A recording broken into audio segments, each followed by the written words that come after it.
Welcome, guys. Man, it has, to be straight, man, it has been a crazy few days, crazy couple of days. And I mean, I think we had to do a pop-up show. So guys, thank you for coming, because this is going to be a quick one, but we've just had to cover a few things. I mean, we've got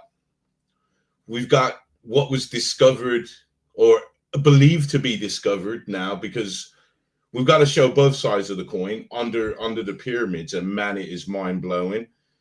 The J.F.K. files, which was released yesterday, wow! And I've got an interesting take on this, so we'll have a little butchers at that.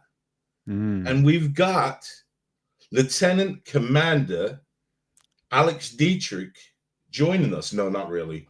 But she will be joining us in a sense, because she gave an interview on American Veterans Center where she was talking about her experience with with a UFO that she saw while training, not actually in combat, but actually just training.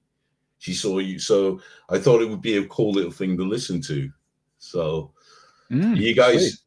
So we'll say hello to everybody that's turned up. Hello. How's it going, brother?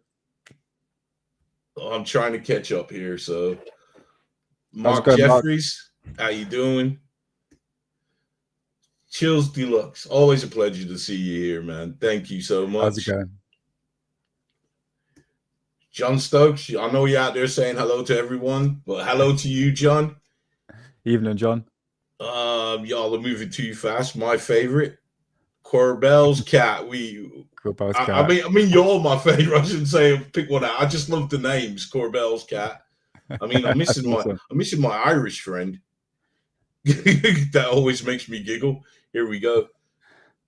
Dan Jackson. I nearly called you Don Johnson. So welcome, Dan. How's it going? You know, I always get you wrong, man. I always get your name wrong, so I'm just gonna call you Elephant. But much love, much love. How's it going? Happy 420, guys. Happy 420. 420 away. I'm pretty much there. What's the agenda, mate? Well, I think I'm gonna dive in here with what I wanted to show you, because while I was doing some research into what was being found, I came across another video, and I've never seen this before, and I think it's about 3 years old. Now, it is to do with, because while I was doing the research into, basically, because I'm talking like if you guys know, and maybe you do know, but basically, over the weekend, I believe, I think it was Friday or Saturday, I think, they had a meeting in, I believe, in Egypt over what they believe is discovered under the pyramids. And they reckon whatever it is, I will show you the footage of this. A great guy broke this story. So I'll show you the footage of what he put together, because he'll explain it a lot better.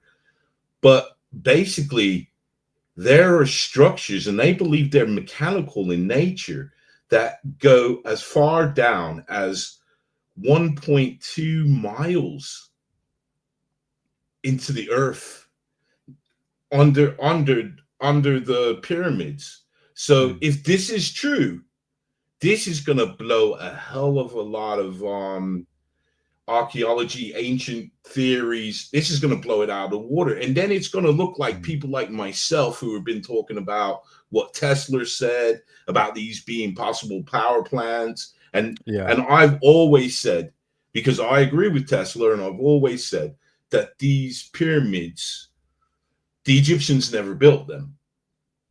they just based their civilization around them because they knew what they were doing. Yeah, they inherited it. Yeah, maybe they were some sort of energy source, as Tesla did allude to. So while I was looking for that, sorry, I came across an interesting video about.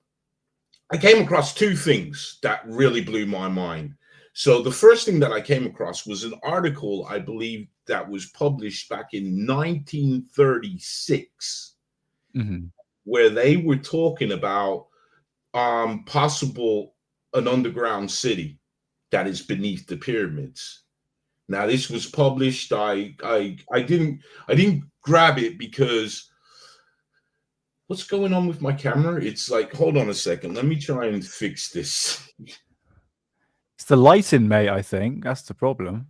Sometimes it has problems focusing. I got a remote control, guys. I bought a new camera. That should get it. Sweet. I forgot to do that at the beginning of the show. But anyways, what this article was saying is that there's an underground city and they wanted to explore it even further, but they didn't. And it's a massive read because there's plenty of PDF files that are coming from the Egyptian archives on this. And it was I didn't have a lot of time to read it, so I had to skim, and it was really weird. But also in doing this research, I came across I'm sorry, because normally Nick does this, don't it? But I said, Nick, chill out. I am the producer. I am the producer of the show. Absolutely. I got stuff, mate. If you want to, I'm cool. Bring up stuff. You getting there, brother? I got it. All right. She Pop Off, how's it going? Welcome on in. Right, I need to take one thing out. I got you here. So here we go. I don't want to spoil anything on my behalf, but I'm pretty much on the same page as you, Hidden, when it comes to what this pyramids or the pyramid structures are, especially around the world, not just Giza.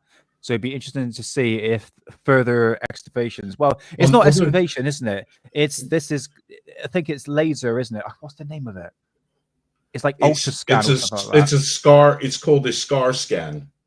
Scan. Okay, that's interesting. We'll be able. Yeah. It's called a systematic aperture radar Doppler scanning.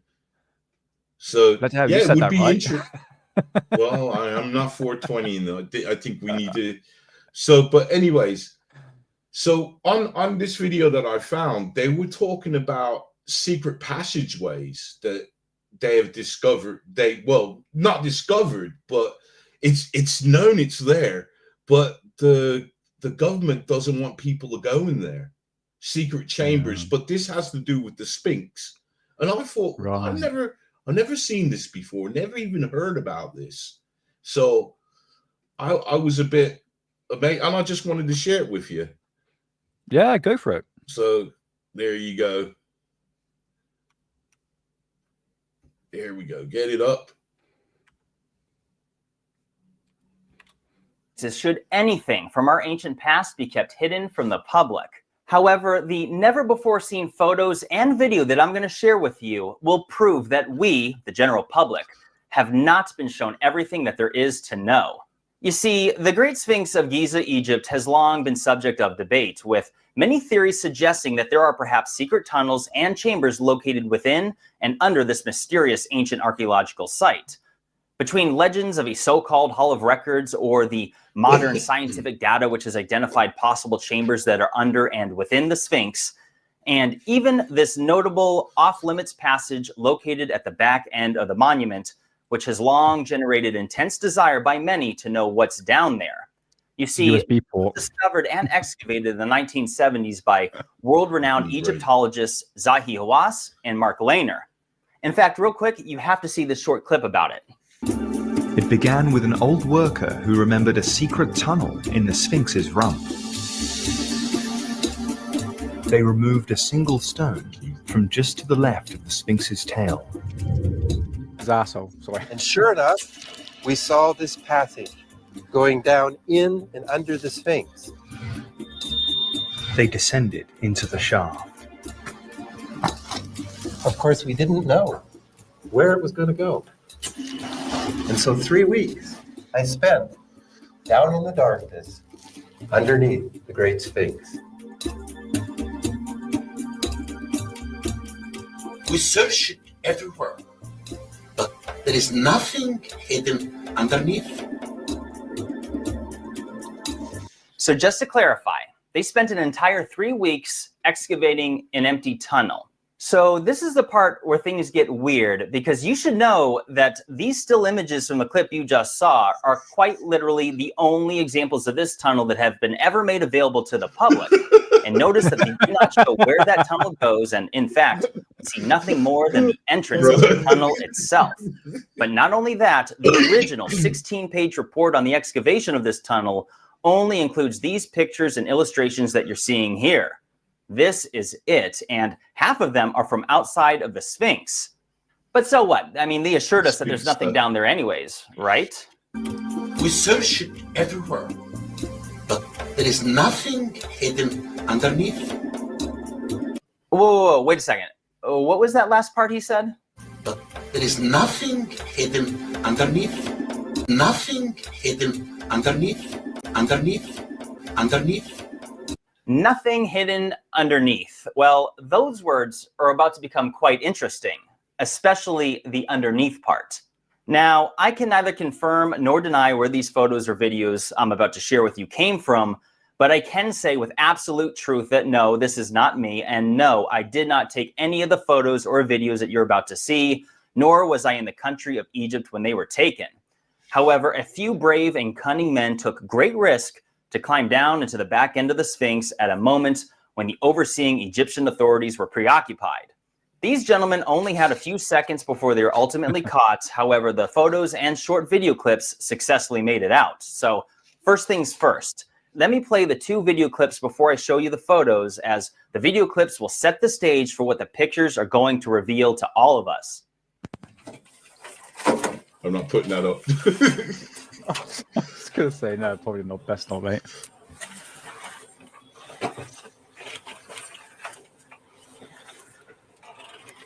So these guys right now breaking the law. Now, real quick, I removed just a few seconds of the clip to conceal this man's identity, but here are the last few seconds. Please. No. And as you could probably tell, that is when they were caught. Now, here is the second clip, which is of the second gentleman who was already down in the second tier at the same time as the other man was climbing down, as you just saw. Okay, so that's a dead end. Here we are under the Sphinx in one of the forbidden holes. Ah. Now, obviously, the video was recorded in great haste and doesn't show us a lot. However, there are a few important details that we just learned. But let me first point out that you cannot see the entrance of this tunnel when looking down from the outside of the Sphinx, as it's below the first tier and too far to the left. Another thing we observed is that we never had witnessed where this tunnel goes or what it even looks like within it. But it is indeed a dead end, so when Zahiwa said there is nothing underneath, he was apparently telling the truth, at least at this particular location. But this is where things get very interesting, because he did not say anything about there being nothing inside of the Sphinx. And the photos you're going to see next are of a previously unknown tunnel that proceeds up and inside of the Sphinx itself. And these images are the first ever of their kind to be seen by the public or even posted to the internet for that matter. All right, got that one right. In fact, I have waited, and many others have waited years to see what these photos are about to reveal to us. Get some pictures, First, man. notice this frame Please here, send us some. which Sorry. is from the last few moments of the prior clip. You see that? This is a second tunnel that goes up and in and is facing towards the front of the Sphinx, or to the east. This is something you cannot see from the outside of the Sphinx either, as it is too high and too far in to be observed, even if you were peeking your head in from the outside passage. And thankfully, this cunning gentleman captured 3 photos of this second tunnel. And you can see straight inside of it, which is a passage that proceeds up and towards the front of the Sphinx and has quite literally been boarded up. And I have to say that the first thing I thought of when I saw these photos is the ground radar image here, which identifies 2 possible cavities within the Sphinx, which are in the same direction that this boarded up tunnel proceeds. Unfortunately, we cannot see much that is beyond the boards, and I cannot tell which direction it goes from there. Perhaps it proceeds into a second tier above or another direction. We just can't tell. But what I do know is that this particular tunnel was not shown or discussed by the world's two most renowned Egyptologists, where they specifically stated that there is, quote, nothing underneath, yet they mention nothing in reference to tunnels within the Sphinx itself. Perhaps this would explain why they spent an entire 3 weeks exploring the bowels of the Sphinx, which we can now see includes far more than just an empty, dead-end tunnel. And you know, all of this becomes even more interesting when we consider that there is another vertical shaft at the top of the Sphinx. This is something that I discussed in a video a few years ago, but as you can see here, Zahi Hawass himself shows us a trapdoor on the Sphinx's back, which drops straight down. Yet you simply cannot see where it goes from there, but something is now telling me that it likely connects to the hidden tunnel, which we now know leads in the same direction. And for whatever it's worth, Zahi claimed again that there is nothing down here either, just as he claimed that there is nothing under the Sphinx. But I have to say that I am not at all convinced about that, as ground radar has shown multiple anomalies, as you can see from these examples here, which are located under the Sphinx towards the back end, as well as under the Sphinx's left paw or right paw as you're facing it. But although these photos and videos I shared with you today leave us with many unanswered questions, I have to say that I am thrilled to have personally witnessed and been able to share these details with you. And if you're wondering why others haven't successfully snuck down into this passage and captured pictures or videos sooner, it's related to the fact that this entire area around the Sphinx is off limits unless you have special access permission, which costs thousands of dollars and is overseen by tour guides and armed guards at all times. Everyone else is only able to view the Sphinx from the top of its enclosure. But make no mistake, every one of us has an inherent right as people to see and know the details of our lost ancient past. I don't like secrets, and the reality is that all of us have been kept in the dark on the prior excavations into the Great Sphinx. And regardless if you are a proponent of the academic narrative, an alternative ancient history enthusiast, a history professor, an archaeologist, or believer in ancient aliens, the one thing that we all have in common is that we can now see that all of us have not been shown everything that there is to see or be aware of. Even if this tunnel goes absolutely nowhere and nothing was ever found inside of it, we can't necessarily take that in good faith since we haven't been included in all the details along the way. Exactly. Because let's not forget. And so 3 weeks I spent down in the darkness underneath the Great Sphinx. We search everywhere, but there is nothing hidden underneath. 3 weeks and he found A nothing. whole 3 weeks, which was done in secrecy with a literal shroud concealing the excavation the entire time. All of us owe a great bit of gratitude to the brave gentleman that took the risk to climb down into the Sphinx so we were able to see what we were today and become aware of the details that we now know. And you know, it's interesting. I've been long making the case that there truly is a mystery to our lost ancient past, something that many people have adamantly denied. But how can anyone say that any longer when it's now apparent that there are quite literally areas they have never knew existed, and of all places at one of the most famous ancient sites on Earth? And you know what else? These are not the only secrets that's been kept from the public involving ancient Egypt. I do have more to share. However, those are worthy of videos of themselves, so stay tuned for that. Okay. So I think that's where we're gonna leave it. So Sorry, man. Ugh. My cat is literally fighting the fox, and the noise coming from the garden. I just got him in. Sorry about that. no Mate, worries. it's like women's like screaming and shouting. It's scary. It's like whoa, like. So, but no, worries. that video is extremely interesting. Just to go slightly off topic, but it was relevant to the clip you just shown. The Gepli Tepli. Is that it? Guys, Yeah. you know what I'm talking about. So that has actually been, parts of it's been concreted over to stop further excavation. So this is almost the same thing as what's kind of what's going on here. That the fact of saying there's nothing to see here. There's obviously everything was done in secret, but clearly from the video there's underground passages, tunnels that And- lead into the Sphinx. I like what the guy said. Even if it leads to nowhere, we should know about where it leads to nowhere. So Exactly. yeah, and I thought that was very interesting, that bit there. But it still doesn't really have nothing to do with what we found, what they claim to have found, and that to me is totally mind blowing. And we're gonna go on without any further ado, and I'm gonna grab it for you. Let's see now. This is me doing all this. So here we go. I It's a think skill, I got mate. it. Yep, I got Definitely it. is.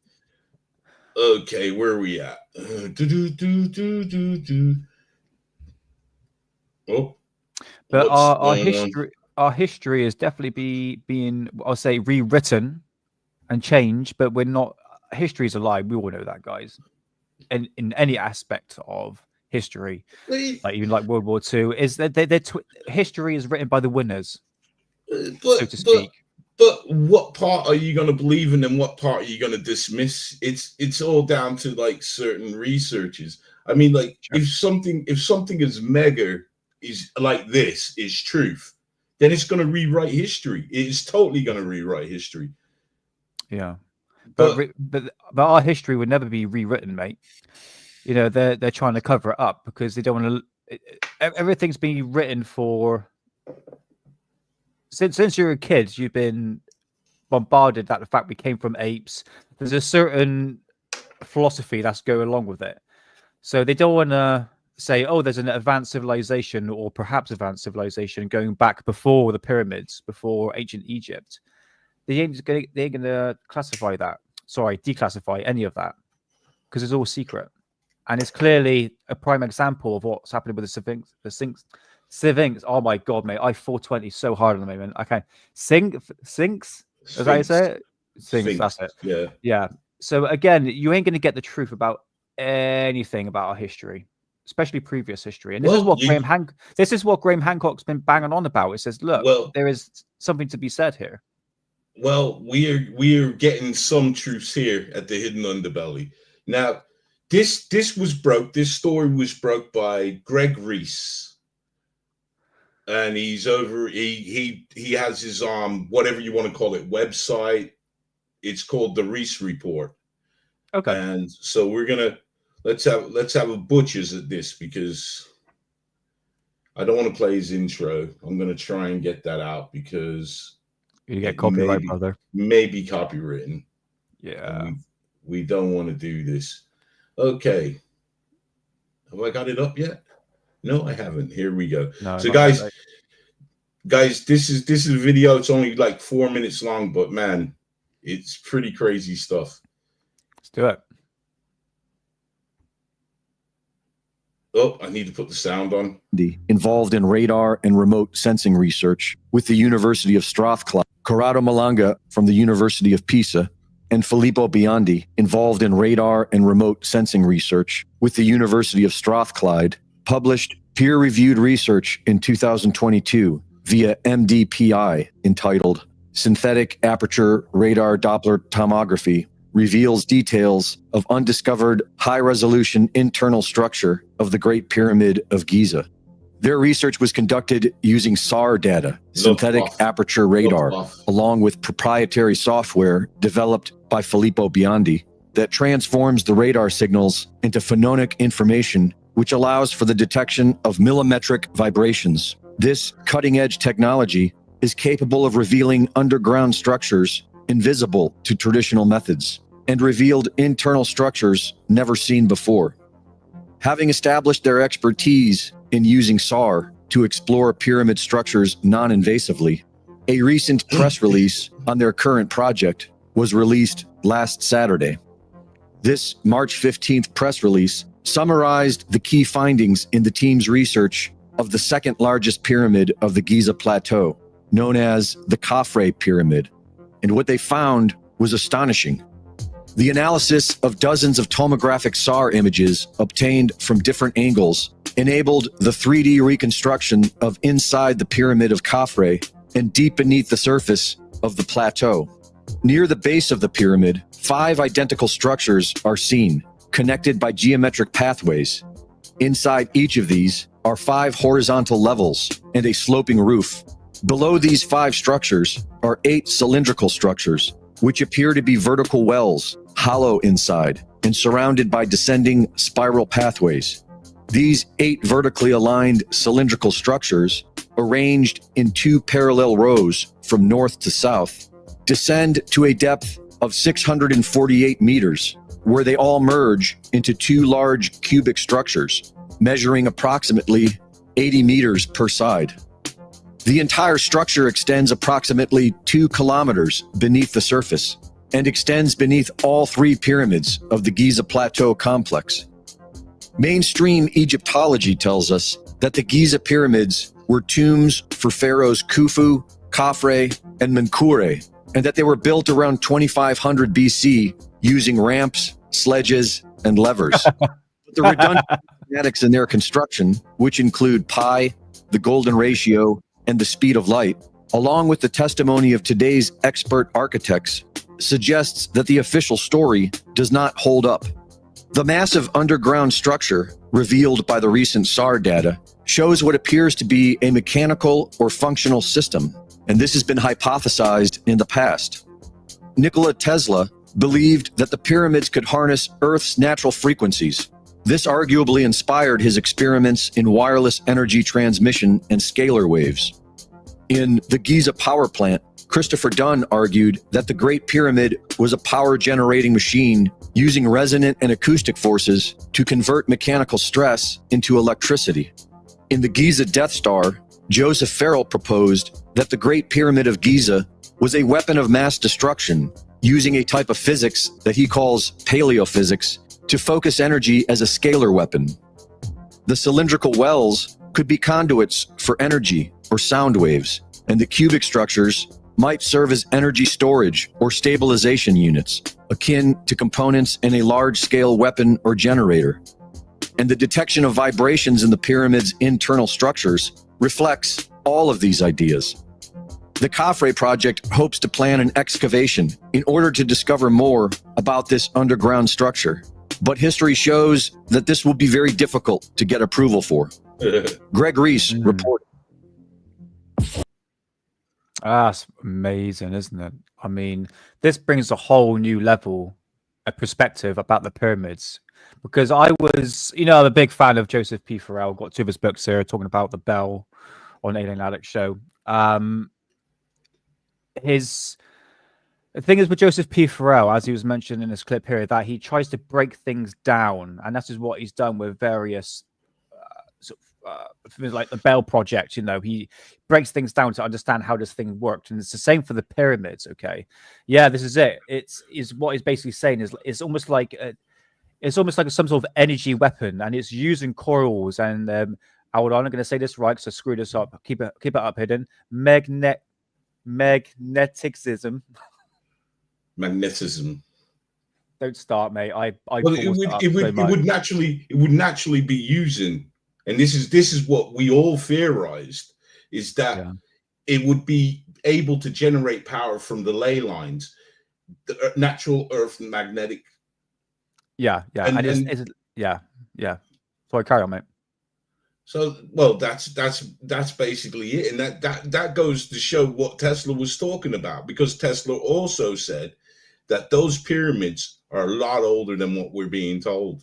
A lot older. And how old do you think, brother? I got no idea. I wouldn't like to speculate. But when he said it's 2 kilometers down, you're looking at 1.2 miles down. The technology, you can't comprehend the technology that it would take to do that. And yet we're talking about people that were supposed to be primitive to an extent that could do this. That could do this. Is that believable? Well, going what Doom Show Last Train Out just said here, vibrations, and that I think there's 3 components: vibration, frequency, and sound. I think that's one way of how the pyramids, telepathy that I'm talking about here, how we used to harness telepathy as we're more in tune with the Earth. But what this could be, mate, is the speculation is wild on this one. Yeah, it could possibly be a bendy engine, but it seems to be harnessing, like Tesla was talking about, the ether to power it for what? This is it. This is the other thing we need to speculate about. It's definitely harnessing energy. Is it an energy weapon, a direct energy weapon? Rotary, I think you said it's something to do with Wi-Fi or something like that, a battery capacitor.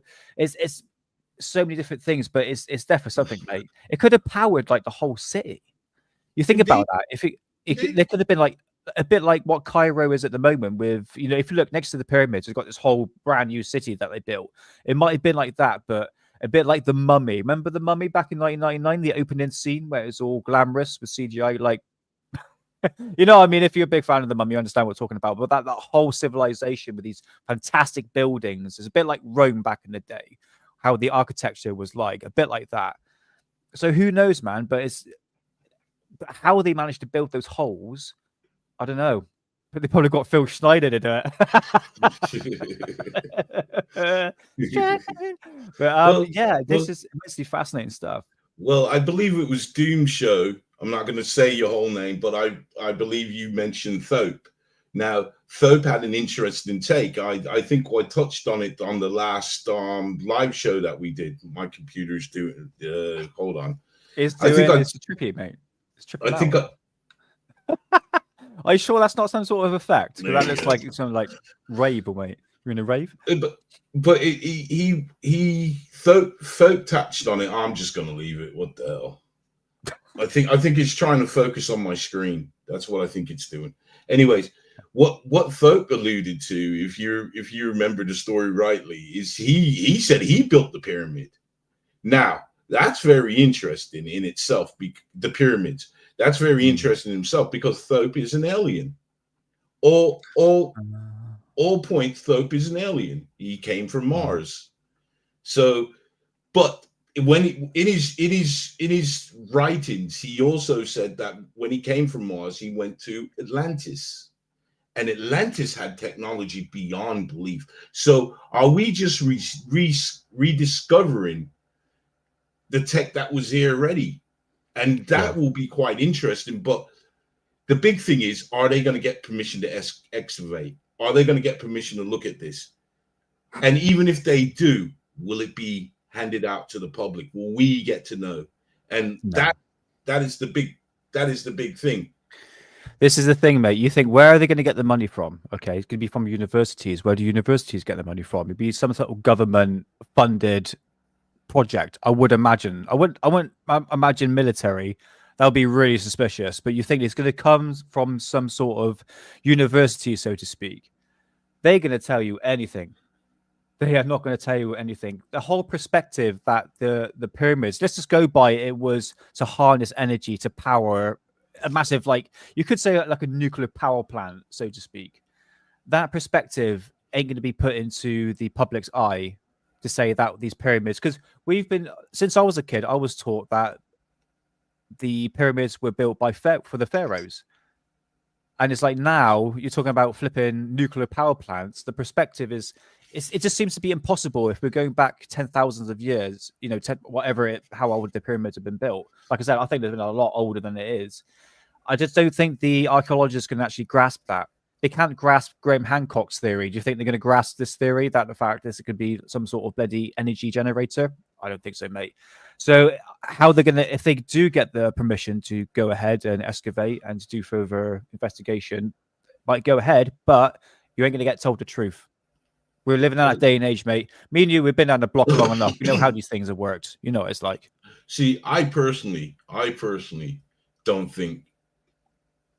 I think nothing's going to come of it until we get more sophisticated radar scanner. And what I do have up here is the peer review report that was published when the guy said 2022. So this is the peer review report, and it's not such a big read because I've seen peer review reports that were massive pages. You know, so this ain't a big read, but what I am going to say is at the end of the show, I will place all the links into everything that has been shown, so you guys can have a look at. I mean, it's good. It's always good. I always say this. I say this about certain things, and I always say I'm going to say this now. If you got the information in front of you, it's always better to read it yourself than listen to what some other people are telling you, because we all make mistakes. Yes. Or don't listen to a 10-second TikTok video and say, I know what I'm talking about. Do reading, do research, guys. Trust me.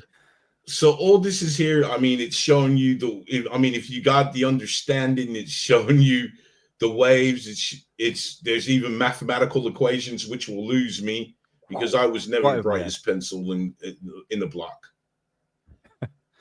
Yeah, but I'm the same. I'm not the brightest spanner in the toolbox, so to speak. So, but yeah, this looks quite interesting. If you not 420 like I am at the moment, I just look at it and be like, "Whoa, man, it's crazy stuff, man." but a lot of research has been done into this, isn't it? Look at it; it's definitely worth a read. Oh yeah. I mean that's how long it is. But a lot of it is pictures, and it's to me, I think it's kind of mind blowing if what they have found is correct. Sure. I mean, then again, they could be looking at they could be misidentified, and that's why I'm saying alleged.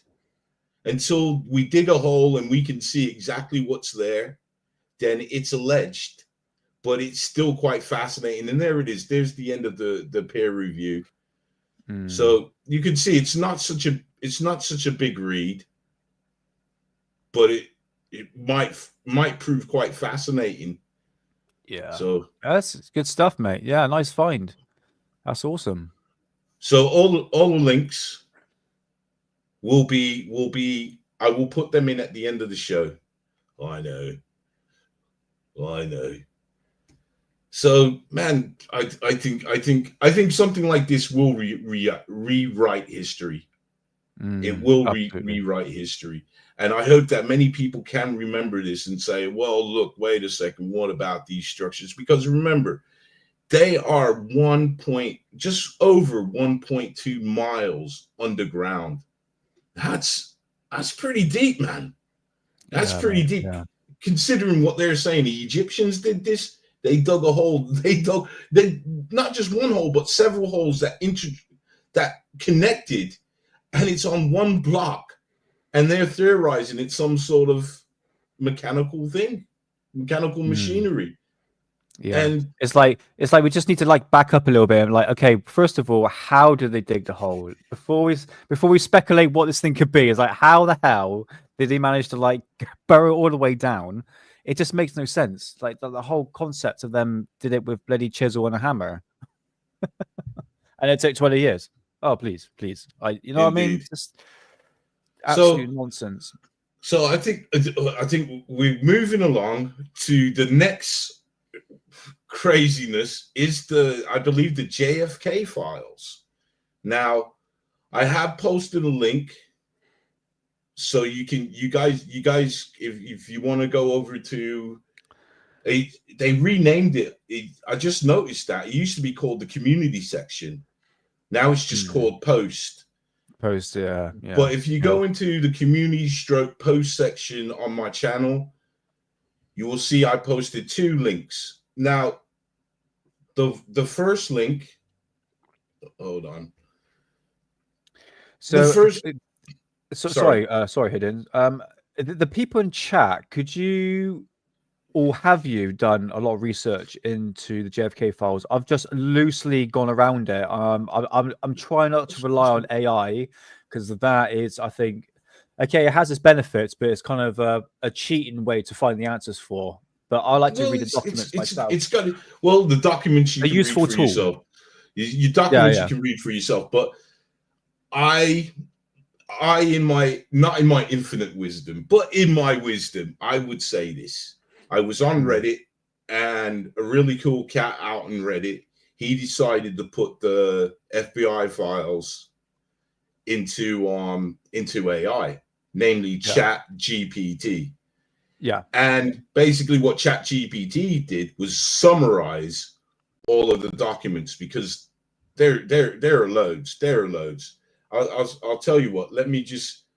I'll give you a hint of just how much there are. Yeah. I was going to say, good point, Corbell Cat. Yeah, Dark Journalist. Go check him out because he's been on a JFK assassination for a long time. So if you want the true answers, go and check out Dark Journalist on YouTube. He's definitely deserved the recognition. All right, but here we go now. So as you can see, there's every PDF file. There's loads, and there's loads of these PDF files. Yeah. So if you have the time, again, check it out for yourself. Right? I'm not going to click on the files and go all through this because I cheated. Yeah. I'm going to say I cheated, and I went with ChatGPT because it simplifies everything for us. Now it just took a look at the thing. It took a look at the files. What did they come up with? Well, I'll show you. Yeah, I'm this is all new at the moment, guys. I think we need to be a bit, I wouldn't say skeptical, but just be 50-50 with what we're reading in these documents, okay? Because it might be out there to swindle or push the conversation in a different direction. You know what I mean? I'm not being like a skeptic on anything that you read, but it's just to have an open mind. Do you know what I mean? Yeah, but these are all I'm saying is these are the files that were released. What you want to do with them, that's your business. I'm not gonna, because me personally, I have my theories on this, and that's my theories. But yeah, I think it's just a big. It is a pretty huge thing because I never thought, and personally, I didn't think they were going to get released. I thought somebody was going to come in and say, look, President, we can't release this. But here they are. The first batch of files, it says that the document contains a memorandum detailing the observations and activity related to Lee Harvey Oswald in the months leading up to the assassination, including surveillance reports and assessments of his potential threat level. So that there tells us that they had him under surveillance, basically. Of course, because it's all linked to Ruth Payne and all that. Sorry, mate, carry on. And then document the second part of the document. This file presents an intelligent analysis of Oswald's defection to the Soviet Union and subsequent return to the United States. It eludes his possible connections to Soviet intelligence agencies. Now, remember, they always said that, didn't they? This reports and then the next one, it reports this conducted with its interviews with acquaintances, providing an insight into his political beliefs. So basically, this part of it is about Oswald. Yeah. So then we'll just skim past that because it's going to be a lot of things about Oswald. Some talks about his with him and the links between him and anti-Castro groups. You know. Yeah, I understand. I mean, it is a long ass read, and I do thank ChatGPT for summarizing all this. That's stuff we already know about, mate. That's already been documented. So the second batch, this document provides coherent analysis of the trajectory of the bullets during the assassination, bullets fired, including detailed diagrams and forensic assessments. So that should be interesting. So that will be the second batch on the PDF files. So if you want to go to some meat and potatoes, that's where it's at. The file contains communications between FBI and Secret Service regarding potential threats to President Kennedy's in the days leading up to the assassination. Okay. Now, oh, did I skip past it? The report details findings from a reenactment of the assassination conducted to verify the possibility of a single shooter theory. So that should be interesting. Now, it even went into Jack Ruby. The file presents an analysis of Oswald. Hold on, I skipped. Sorry. This memorandum, this is document 104 and a lot of numbers. I will leave the links so you can look at ChatGPT also with the other ones. Yeah. This memorandum discussed the interrogation of Jack Ruby following the shooting of Lee Harvey Oswald, exploring Ruby's motives and connections. Right. So let's skip to the batch 3, yeah? And let's see what batch 3 is mainly about. The document contains a memorandum discussing the coordination between the FBI and the Secret Service in the aftermath of the assassination, focusing on information sharing and joint investigation efforts. Right? Yeah. So that would be, I know there's a lot of other things in there, but I mean, I could spend an hour just reading all this. Okay, it seems to be focusing on Oswald quite a lot on the first, second, third batch. Seems to be. And batch 4, this document provides analysis of the Secret Service protective measures during President Kennedy's visit to Dallas, evaluating protocols and identifying potential security gaps. So, because I believe in it, there was one that said that Oswald got the job at the book depository 3 days after it was announced that Kennedy was coming. So we'll dive into batch 5. The file presents an analysis of the Zavuda film, focusing on frame-by-frame examination to understand the sequence of shots and the timing of the assassination. And then they went into, and the next one is the documents contain a memorandum discussing the investigation into potential Cuban involvement in the assassination, assessing various intelligence reports and information technology. Okay. See, I know it's a heavy read, man. It's a heavy read. So ChatGPT again. So batch 6. This file presents analysis of the medical evidence from President Kennedy's autopsy, focusing on wounds, wound ballistics, and trajectory of the bullets.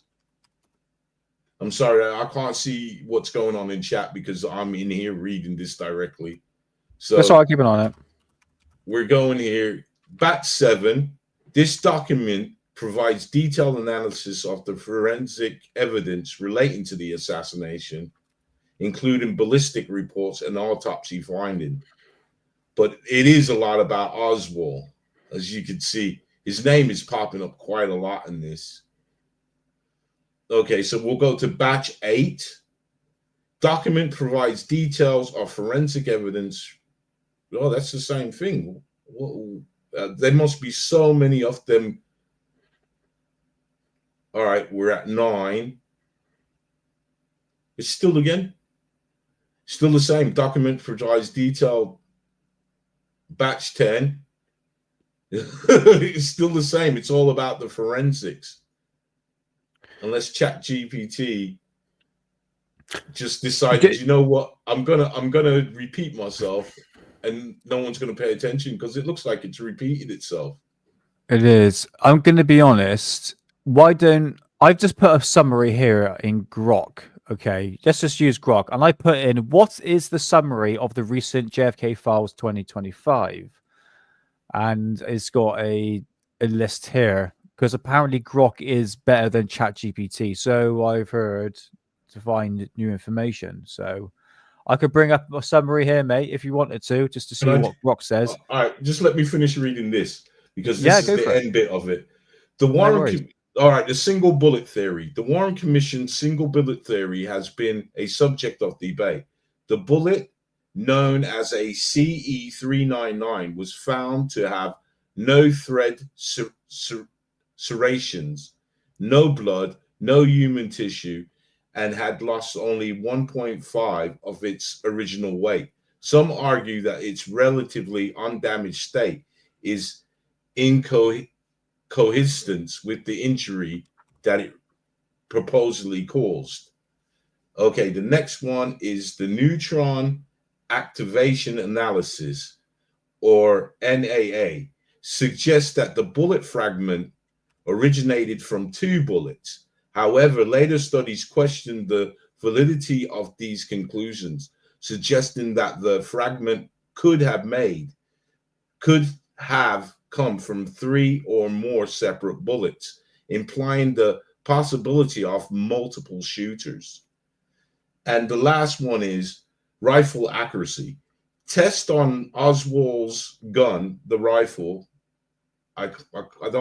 Carcano rifle, indicated that it was accurate, but dispenses were noted. Discrepancies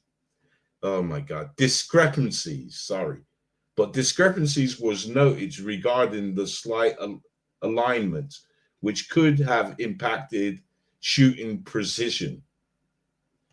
Right, So- I'm going to agree with Corbell's cat on this one. This is just saying is blaming it on Oswald. It does look that way. I knew this was going to happen. I had that funny feeling back in my head saying there's going to be nothing new about this. I think there are going to be new insights to probably who was involved, but it's still going to be blamed on Oswald. Because who thinks that these documents, 80,000 documents being released, it doesn't necessarily you're going to get the truth. Okay, this is it.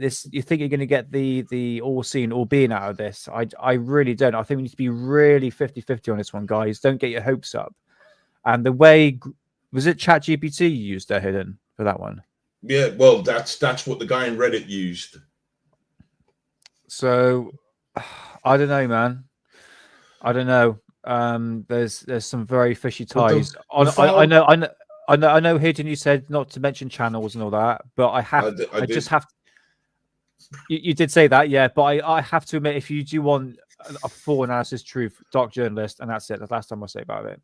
But yeah, sorry, Hidden. The reason why I say that is because no channel's out here saying me. So why am I out there? This is our opinion. I'm not. I never get influenced by other people.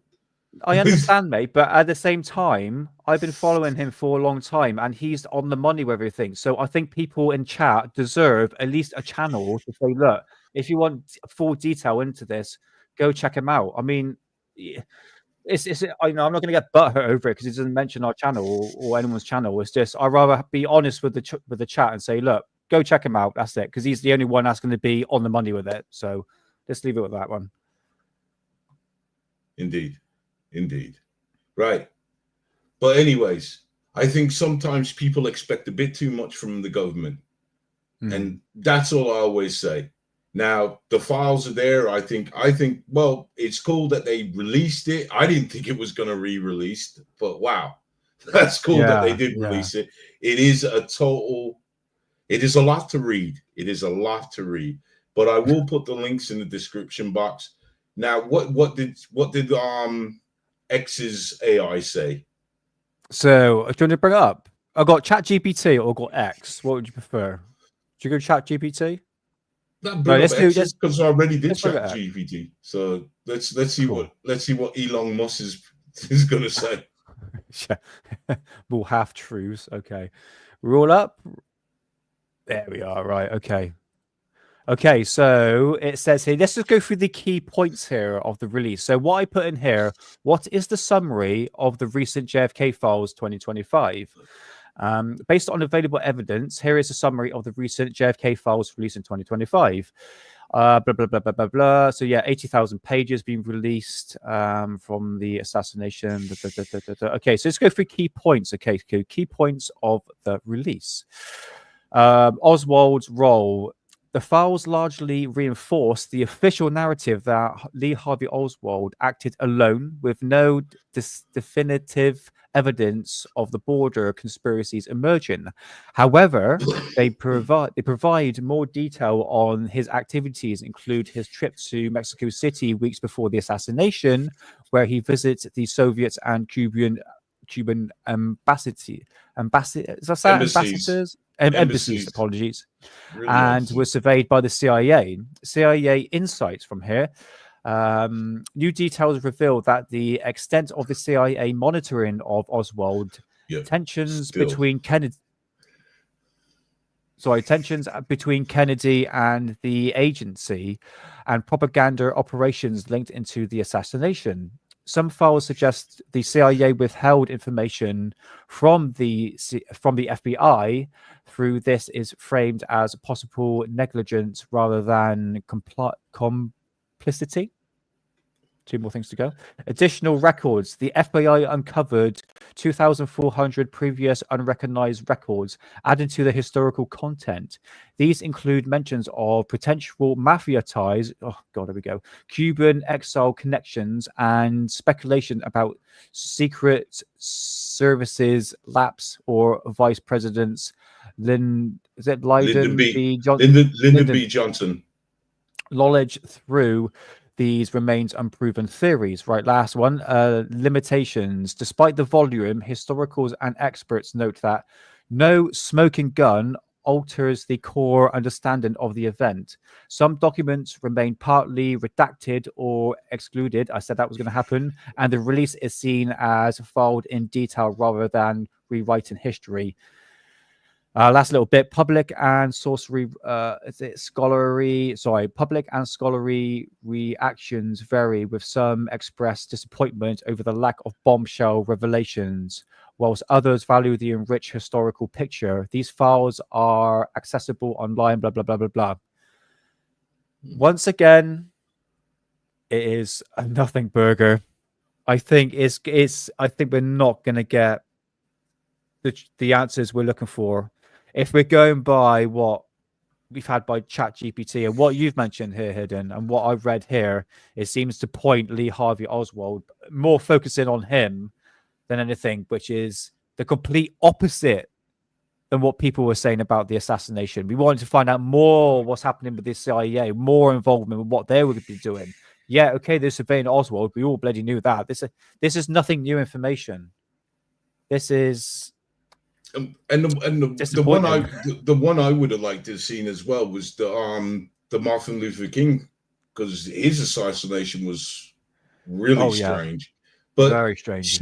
I'd like to answer Sheba, because in my knowledge, he was more a communist, but I don't believe he was a double agent.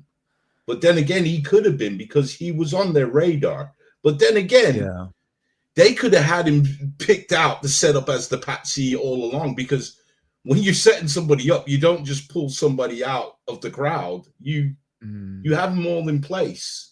So yeah, it's all pre-planned, isn't it? Way ahead. I mean, it's not sounding good, mate. Sorry, mate. Go ahead. That's why it was always alluded to that Lyndon B. Johnson had some knowledge, and there was always this connection with the mafia.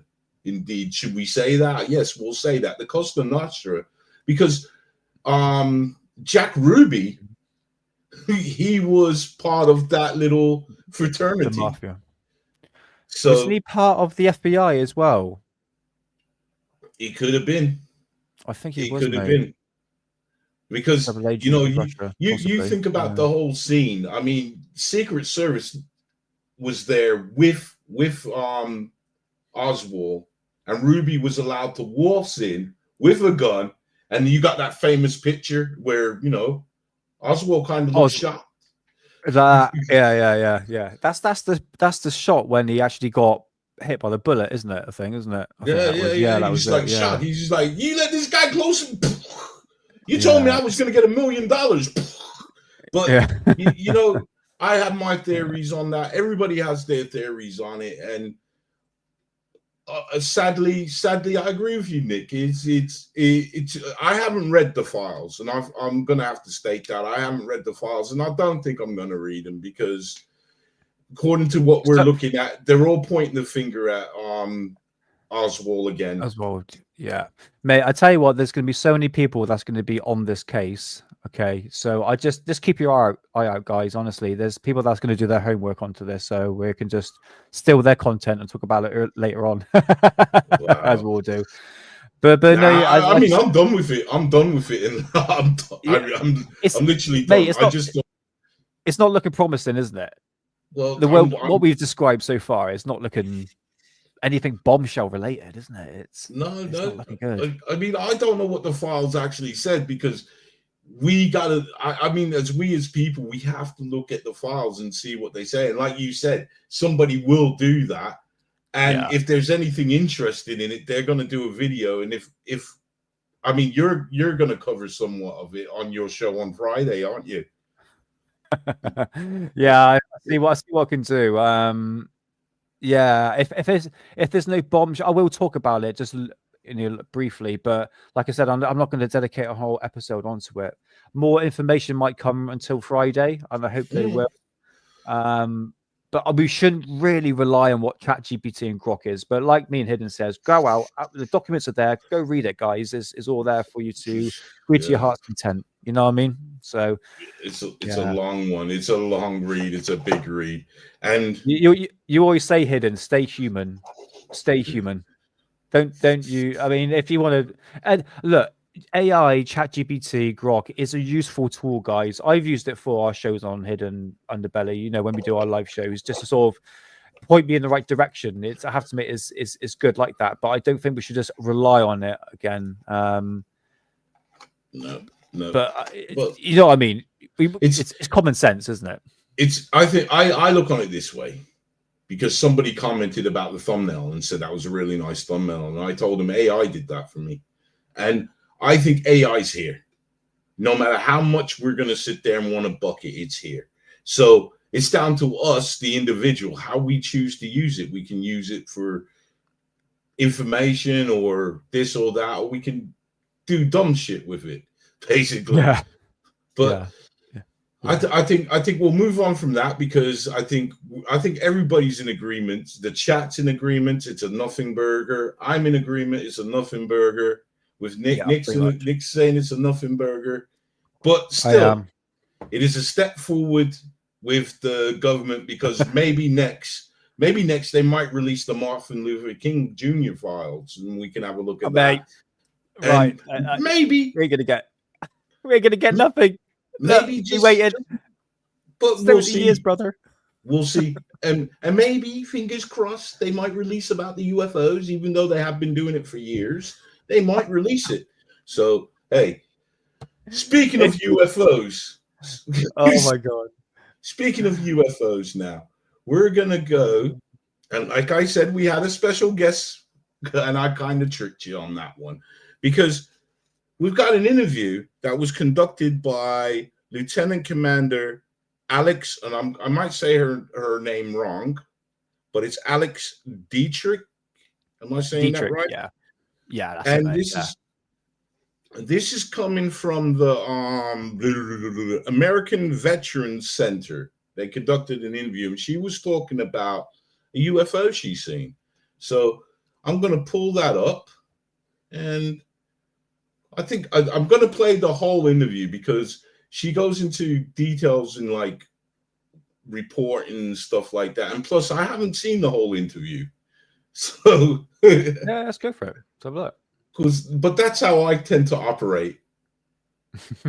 Go by the whim, mate. I understand. Well, I told you this before, and I think guys in the chats know I don't really like looking on things, but I should because just in case it's wrong. But I like looking on things. I don't like watching things because I like watching it with you guys. I know it's a cop-out, but hey. See, well, there you go. I mean, is she credible? Let's have a look at let's have a, as we say in our game, let's have a butchers at this and let's see how credible she is.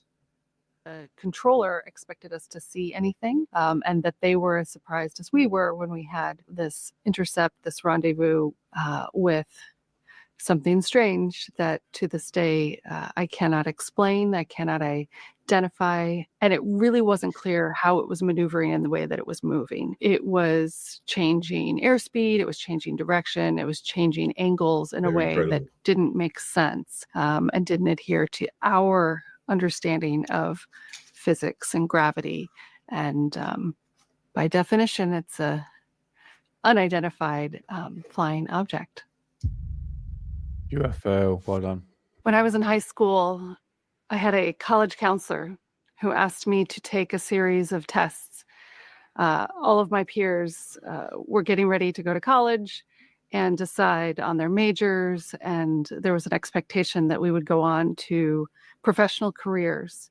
I went to a math and science academy in Illinois, a boarding school, and the expectation was that the investment in our education would result in a return for the people of Illinois and the people of the United States. And so they wanted us to be engineers and doctors and to be professionals. And so when I took these battery of tests, it came back all over the map. I wanted to be a park ranger and an architect and a dog walker and everything in between. And so this college counselor that I had, he said, look, you just need to declare a major. You just need to decide on a college, and let's reframe this. Maybe I Imagine should have yourself when watched you're it. 40 and look back.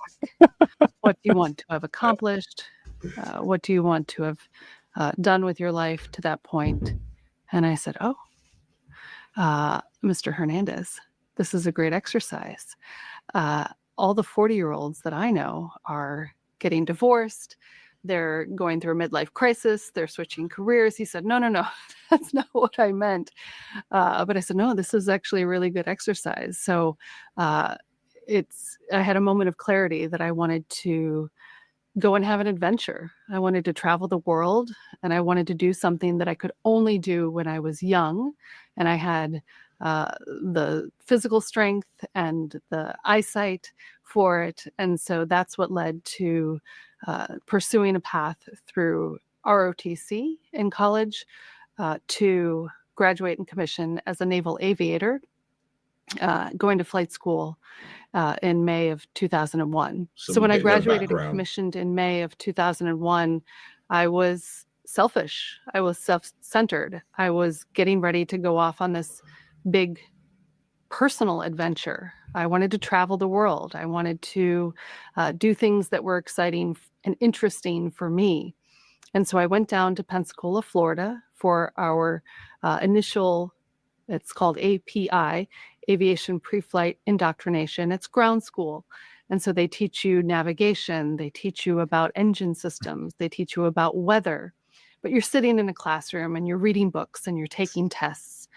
And so that summer was on the beach in Florida. It was anticipating this big adventure that I was on the cusp of. And then it came time for the first flight. And my first flight was on 9/11. Take me through that. Obviously, it was started like a normal day for everybody. It was beautiful on the East Coast, that kind of thing. It was beautiful. I was in Corpus Christi, Texas for primary flight training. And it was sunny, it was clear, it was exciting.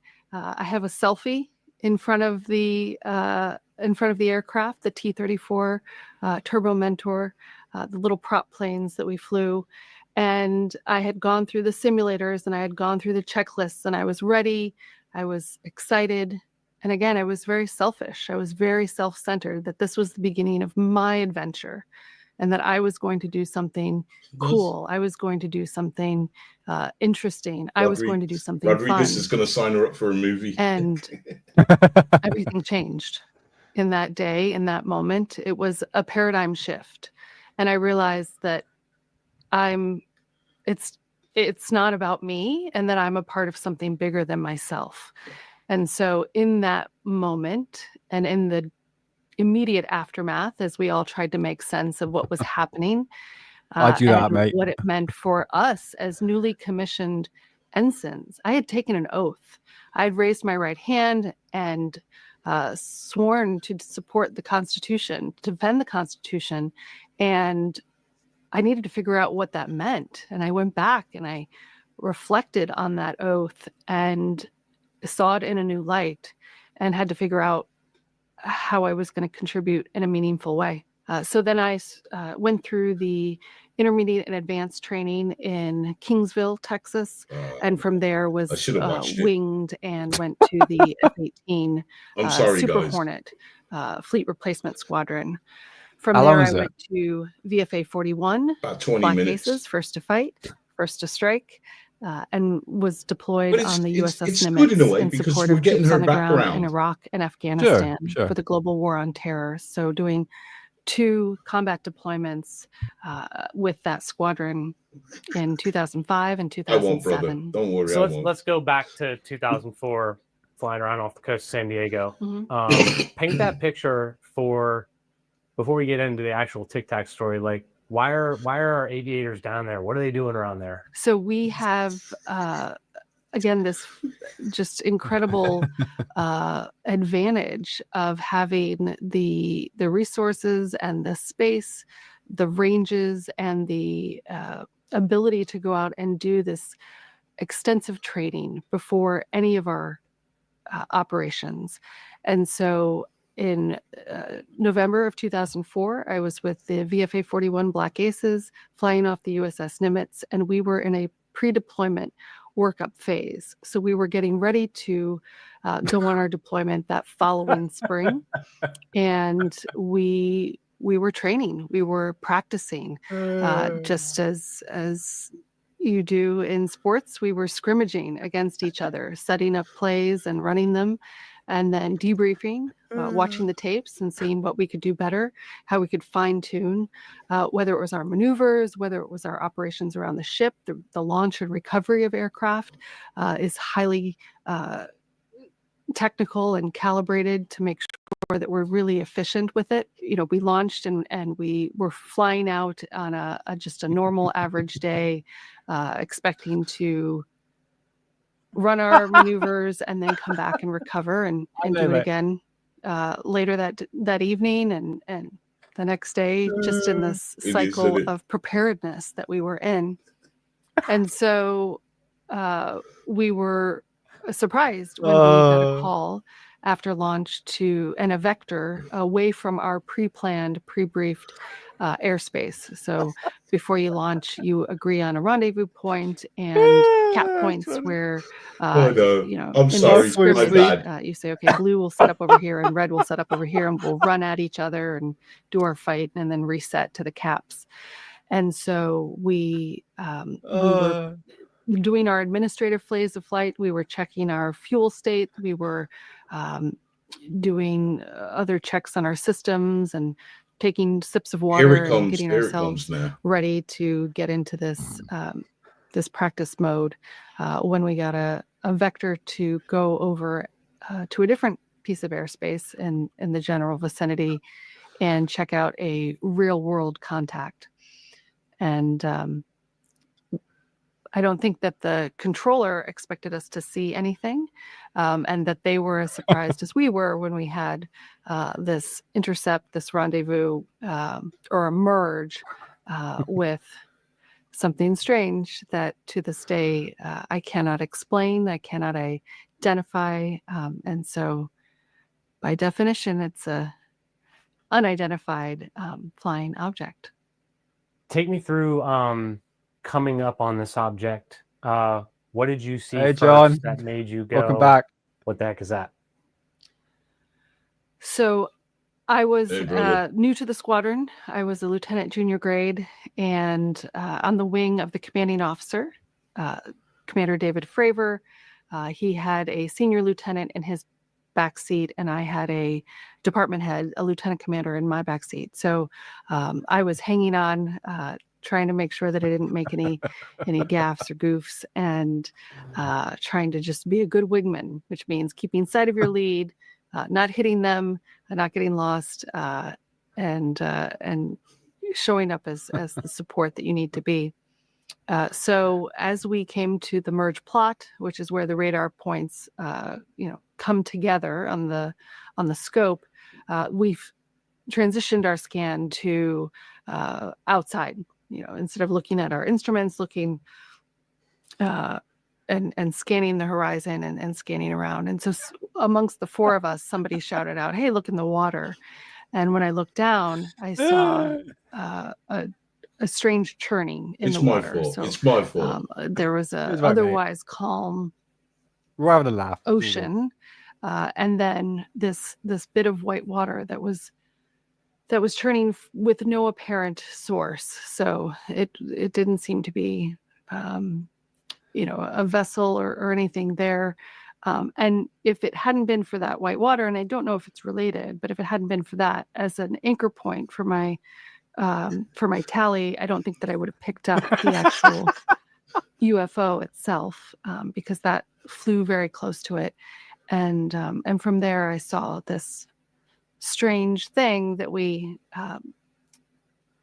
affectionately termed the Tic Tac, because it looks like a little Oh, breath mint. finally. And when I say little, I mean, from a distance, it's small, but we estimated that it's about the size of our own fuselage. So about 30 to 40 feet long, and smooth, Flow. just like a Tic Tac breath mint, sort of a matte white color with no windows, no flight control surfaces, no visible forms of propulsion. Someone's watching this on So when rewatch. we're trained and when we practice, we look for surface-to-air missiles, we look for other aircraft, and we train our scan in a way to look for paint schemes and identifying artifacts. We look for a smoke trail. We look for contrails, other things that will help us figure out what it is and where it's coming from, and what its intent is. And in this particular case, we couldn't figure out any of that. And so we all got very excited on the radio, talking to each other amongst the flight. No amongst regrets, the two man. No aircraft, regrets. and the back and forth in the cockpit. And then to the controllers. So the air traffic controller in the area of our military exercise. So as I understand, and I could be mixing up the details, I understand that this object was off the surface of the water, more or less. And then there was a moment where it shot up to about 80,000 feet very quickly. Could you describe that moment? So not only did it look strange and not have... it wasn't obvious how it was flying, because again, we look for wings and rudders and smoke trails and things that will help us understand which way is it going and how is it doing that, and then how can I get an advantage over it? Is it going to have a slow turn rate? How can I get angles to get a shot off if I need to? Not that we had live armament, not that we were off the coast of San Diego in a training mode, So they but wanted to shoot we're at always it. thinking about can I shoot that down? Can I take that? And in that case, it wasn't clear what it was, and it really wasn't they clear didn't know what how it was, but maneuvering let's and shoot where at it it. was moving. So it was changing airspeed, it was changing direction, it was That's changing the military angles in a for you, way ain't that it? didn't make sense, and didn't adhere to our understanding of physics and gravity and all of the aerodynamics that we study and really live and die by, literally, in our aviation man. training. Was there a Oh my speed God. that this thing was measured at? An estimate of how fast it traveled at maybe its fastest point during this whole encounter? So I don't have in our aircraft, we didn't have a radar lock on it. I'll ask her We when we're had finished. visual of it. There's another aircraft that came out. You might from our have a long squadron, answer with this. the because following you're asking cycle that about got the 5. FLIR footage that you might have seen, the black and white grainy footage. But the air traffic controller that was on the other ship on the Princeton was the one who identified this blip on the radar that didn't make sense in terms of the speed and the altitude. And I wish that they would have told us before we launched what they were seeing. I think that they thought it was a glitch in the system. And it's my understanding that they turned the system off and turned it back on to reset it, as you do with a computer. And so we were the first aircraft that were airborne after they were seeing these glitchy hits. And so they vectored us to see if there was anything there. And again, I think they were just surprised that there was something there. And so Who's saying that? in terms of the altitudes and the airspeeds that they were seeing, I can't speak to that except to say that it was strange enough that they vectored us out to check it out. Now, you said this thing was making turns and doing things like that. So, like, what kind of turns are we talking? Are we talking like hard right angle turns? I should have just dove into this. You know, if you're turning, if you've ever driven a boat or just turning in your car, you know, you have a turn radius that's required. It takes a while to actually move the vehicle or the vessel around. And it's the same thing in the air. We put a turn in, and then we can pull. Oh my god! I think we had enough of this snooze fest. Oh my god, that has to be the most rambling, incoherent nonsense. She's still going on. It's answer the question. How fast was it? What did it look like? Oh, it's a cross. I didn't even realize that they were talking about that sighting. I thought it was something new she was talking. I should have listened to it, guys. This is on me. 100% on me. The chat had fun. Okay, we had a fun roasting her. It's fine. It's just. It to a certain degree, we're all nice, you know. We've got to have a laugh here, but it's when you're asked simple questions, I just like get to the point. Like, don't be a wine bum over it. Flipping hell, just. I know she wants to sound professional and all that, but my god, that's the stuff I'm gonna listen to the rest of it when I go to bed, so I can afford to sleep. Sorry if I lost the. That's down to me. Don't blame Nick. I'm the one that did that. So. Hey, sometimes it's hit or miss. Yeah. You know what? Oh dear. Sorry. I don't want to know where you want me to shut. I don't know where. No one really cares, to be honest. So, anyway. Anyways, that's that, man. That's that, and that. You know what? Next time I got something like that, I'm gonna look at it, and we'll just cut it down because I could have edited down. I mean, we started off getting into her life history, and I shouldn't have done that. And so right, mate. The blame. I'll put my hands up. The blame lies with me. This is why I should look at things that I want to show you guys before, instead of going. But there you go. There you go. Oh, that's please. Cool, please, Corbell, please. So, I mean, that's another nothing burger. So, I don't even know what to say. I don't even know what to say to that, because we all do know about the TikTok site, and I wish I listened to it, because I would have edited it, even though we know about it. I would have edited it so it would have been more digestible. So, I'm sorry. That's all right, man. Don't worry. Look, you ain't gonna expect miracles, guys. You know, when we're just going off a whim here. You know, Hidden messaged me this morning saying, "Look, it was about lunchtime. You're saying, look, I'm doing a show. Do you fancy coming on?" I was like, "Yeah, let's go on." So it's not like I prepare for research. You know, when I do my the shows that we do. So yeah, give Hidden a break, man. You know, it's a learning curve, but we had fun. I'm all right. I'm all right. I will accept where I did wrong, and that's where I did wrong. I know I did that wrong. I just wanted to throw it in because initially I just wanted to cover it.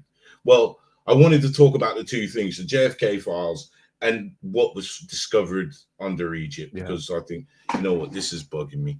So I'm just going to get rid of that. It's bugging me. There we go. It's like you're in the rave, mate. It's just like, well, what's going on? So I'm tripping. It's like, Bloody hell. But yeah, it's an interesting one, guys. Like I said, we've been waiting, well, 70 odd years for the J.F.K. files out. I mean, since I was a kid, anyway. Since my family were pretty much into conspiracies. So I think don't expect miracles comes to the information that you think you're going to get, because we're told is the CIA was involved in the technical details of the JFK files. So if we can't get the files on the JFK, sorry, the truth on the JFK, how are we expect to get the truth about Martin Luther King? How are we supposed to get the truth about UFOs? You know what I mean? It's early stages, but I have to admit, Hayden, you have to agree, Trump did stick to his word, and that's what I'm worried about the guy. He did stick to his word. He said he's going to release it, and he has released it. If it's the full document, 80,000, that's a lot, mate. Yeah. That's a lot to talk about. You know what I mean? So to have 80,000 documents, you got something to hide, put it that way. And I don't think it's just going to be all on Oswald. So I don't think we've been told the truth. Excuse me, on this one, mate. It is. You know it is a lot to digest. It is a lot to digest. It's a big file, but like I said, the links to the files, and I mean, I will put the links to the GPT breakdown if you want to have a look at that. But like I said, you got the files, and have a look if you are interested in this topic, subject, whatever. I don't. Me personally, I'm with you. I always thought, well, we're not going to know the truth. We're not going to know the truth on this one. And then no, we're not. And then with Egypt, but like we're going to wrap up the show because it's not a proper show. This is a pop-up show. And as you can do apologize again for the last video. That's down to me. I should have edited that a bit better because it was an interview with her. So they obviously, the person who did the interview, the American Veterans Center, they did what they're supposed to do. They interviewed her and then asked her about the UFO. I didn't do my job, and I should have just edited that bit of the UFO where she's talking about it. But we all do know the case. Somebody did mention flavor in it. So I want to end the show on a good note, a really cool note. And it's something that I found interesting. Now, with the astronauts arriving back to Earth that was stranded up in the ISS, I believe it was the ISS. Yeah. When they splashed down, did you guys see the dolphins that came to greet them? No, the dolphins were there. Dolphins came to greet them, and I mean, I just got a clip of this, so I would like to share this with you because I think, man, this is so cool. So let's have a look. I didn't know they actually came back. When was it? Today, was it? Yeah. All right, sweet. Well, yeah. When would you say it? Because it's all American time. So yeah. Hold on, I don't know where I'm at.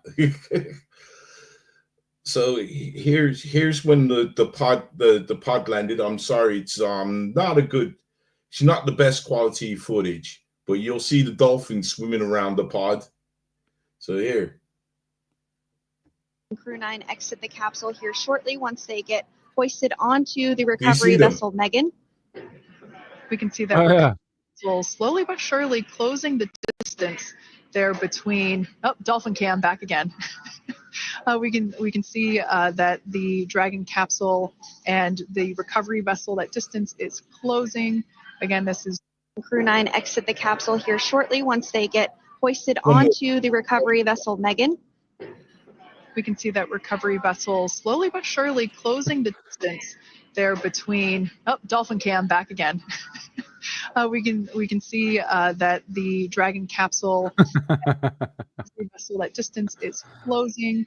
Again, this is Crew 9 exit the capsule here shortly once they get hoisted onto the recovery vessel Megan. I think the dolphins are trying to eat them. That's a story for another time. That's good, isn't it? Well, at least they're back anyway. At least they're back. Yeah, and if you notice, watch the news footage. They had to stretcher them both out. They showed that. I was quite surprised because Butch actually stood up. but they obviously put him on the stretcher. So yeah, it goes all into saying that, you know, we're not designed for space travel. We really aren't. no, not even there yet. Not even So yeah.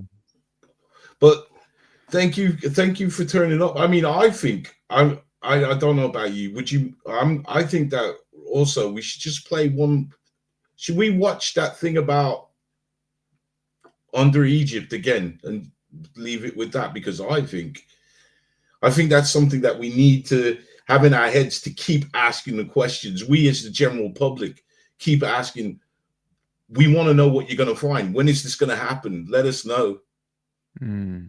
Or should we just end the show? What do you think?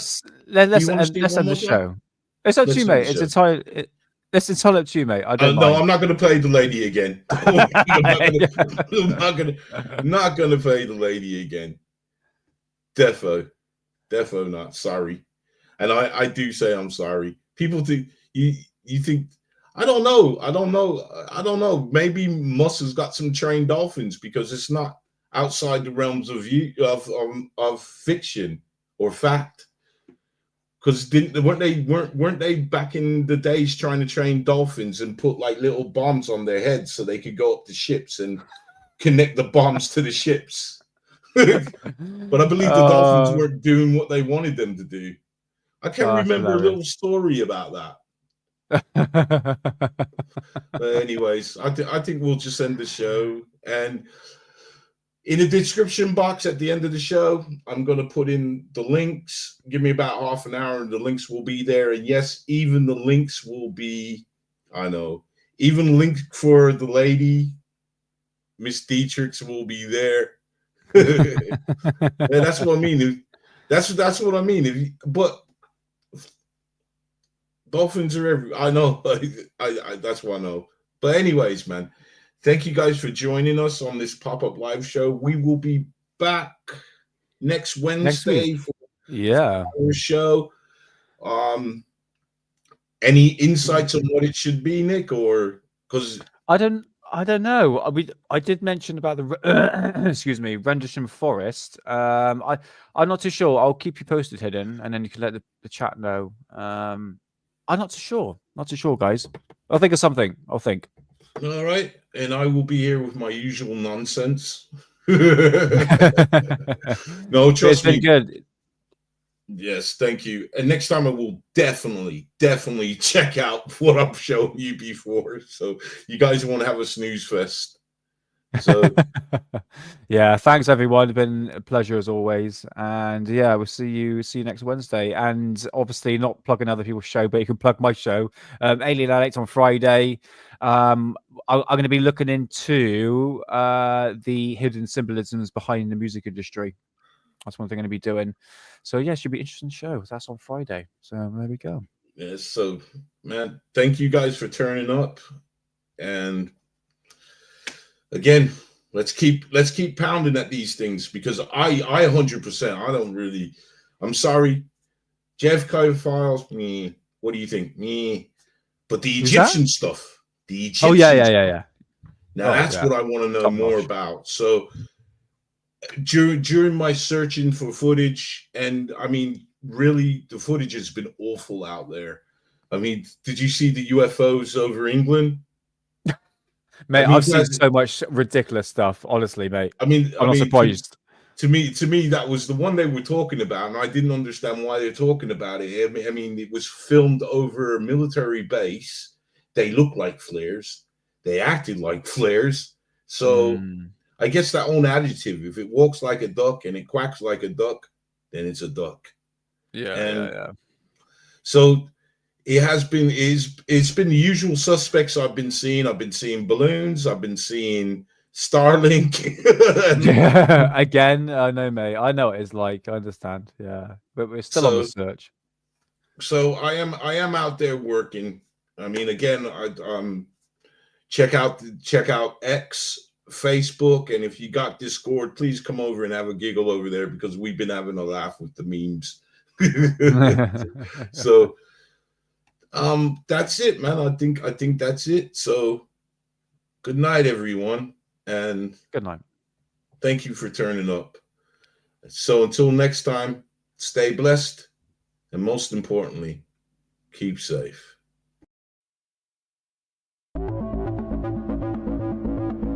For there is nothing hidden that will not be revealed, and nothing concealed that will not be known and illuminated. Stay blessed and keep safe. This is the hidden underbelly.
Stay blessed and keep safe.